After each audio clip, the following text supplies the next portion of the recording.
नमस्कार मु राजलक्ष्मी स्वागत जनाऊँगी आम चैनल राजलक्ष्मीज किचन रे। आज आम बनैबा रथयात्रा स्पेशल छेना मालपुआ रेसिपी।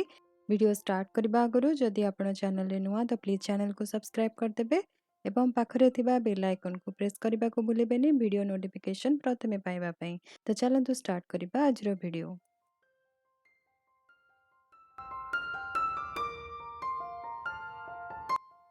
छेना बनैबा पई मु एठी आधा लीटर क्षीर नेछि।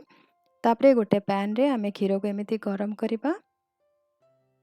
क्षीर एमती टिके गरम ही आसवा परे आमे गैस रो फ्लेम को स्लो करदबा।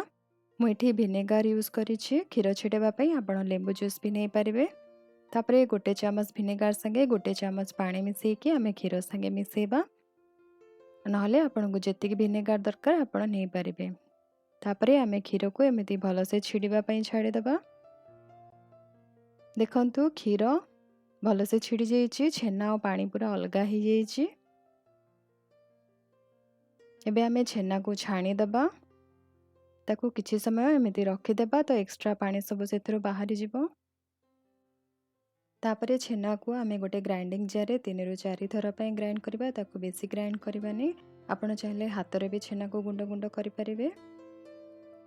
तापरे आमे गोटे मिक्सिंग बाउल रे छेना को नबा। सेथिरे 2 चम्मच सुजी, 3 रु 4 चम्मच चीनी, गोटे टीस्पून पान महुरी, आधा टीस्पून अलैच गुंड आ गोटे कप मैदा पकेकी ताको भलसे मिसई नबा।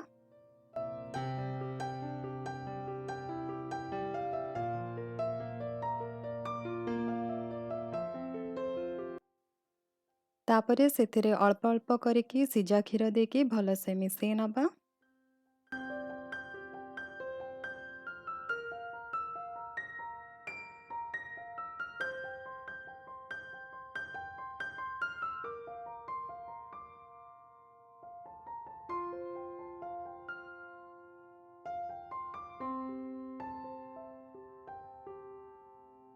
देखंतु मालपुआ बेटर कंसिस्टेंसी ए टाइप रो हबा दरकार जेमिति चकुली बटा परी। मते एठी टोटल 1.5 कप क्षीर दरकार पड़िला। आपन को जेतिकी दरकार आपण नहीं पारिबे। तापरे आको एमिति आमे आधा घंटा पे साइड रे रखि दबा। या भितरे आमे मालपुआ पई चीनी सिरा बने दबा। गोटे पैन रे गोटे कप चीनी संगे 2 कप पानी दे दबा। गैस रो फ्लेम को मीडियम रे रखिकी चीनी को पानी संगे भलसे मेल्ट हबा पई छाड़ी दबा। देखंतु चीनी पानी रे भलसे मेल्ट हो जाइछि। चीनी सिरा रे फ्लेवर आनिबा पई सेथिरे आमे 2टी अलैच को गुंड करके पके दबा। ता संगे 3 रु 4 पीस केसर को भी पके दबा। केसरटा ऑप्शनल। तापरे गैस रो फ्लेम को लो रे रखिकी 10 मिनिट पई आमे चीनी सिरा को गरम करबा।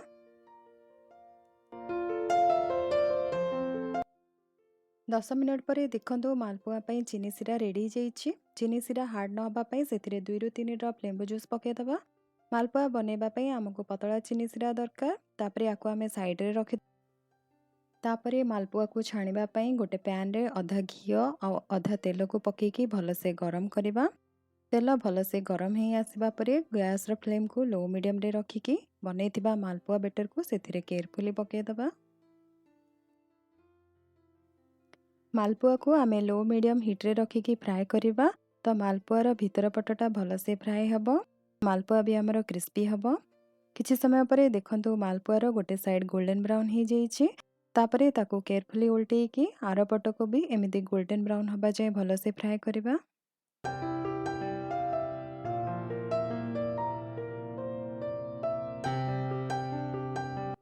देखंतु मालपुआ हमर भलसे फ्राए ही जाइछि। दी पट साइड भलसे गोल्डन ब्राउन भी ही जाइछि। एबे आमे आको पैन रु छाणिकी काढिकी तार एक्स्ट्रा ऑयल्स काढि दबा।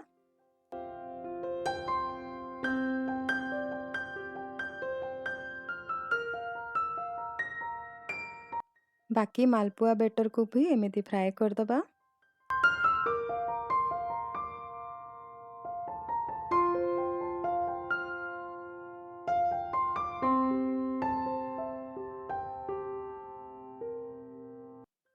तापरे आमे छणा मालपुआ को बनेगी रखिथिबा चीनी सिरा रे पके दबा। मने रखंतु चीनी सिरा हल्का गरम थिबा दरकार ताहले मालपुआ रे चीनीटा भलसे सोक करिवो। जदि चीनी सिरा ठंडा हो जाए ताको आउ थरे 2 रु 3 मिनिट पई गरम कर दबा। ମାଲପୁଆକୁ ଏମିତି ଚିନି ଶିରାରେ ପକେଇକି ଭଲସେ ଗୋଳେଇ ନେବା।